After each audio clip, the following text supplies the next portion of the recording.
ఖమ్మంలో సిపిఐ శతాబ్ది ముగింపు ఉత్సవాలు నిర్వహించబోతున్నట్టుగా సిపిఐ ఏపీ తెలంగాణ రాష్ట్ర కమిటీ ప్రకటించింది.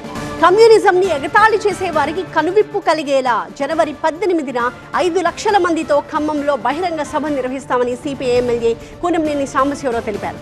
ప్రజా వ్యతిరేక విధానాల్ని ప్రశ్నించే వారిని కేంద్రం అణగదొక్కుతోందని, ఆపరేషన్ కగార్, మావోయిస్టుల ఎన్కౌంటర్లు ఇందుకు నిదర్శనమన్నారు కూనంనేని.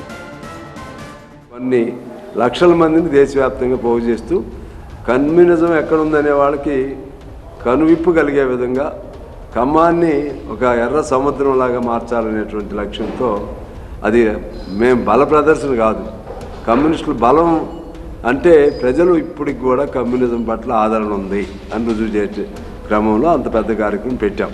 ప్రశ్నించేవాడిని అణిచేస్తున్నారు. ఆపరేషన్ కగారు కానీ, లేకపోతే మావోయిస్టుల పేరుతో కానీ, అర్బన్ నక్సల్స్ పేరుతో కానీ, అలాగే ఇప్పుడు విశాఖలో అప్పలనాయుడు అనే ఆయన్ని కానీ, విద్యార్థుల్ని, పవన్ కళ్యాణ్ గారి స్టేట్మెంట్ ఈ మధ్య చూశాను నేను. ఇది మన యోగి, ఉత్తరప్రదేశ్ యోగి ఆదిత్యనాథ్ లాగా రౌడీలను అణిచేస్తామని. ఎక్కడ వీళ్ళు రౌడీలను అణుస్తుంది ఎక్కడ మేము చూస్తాం. వీళ్ళు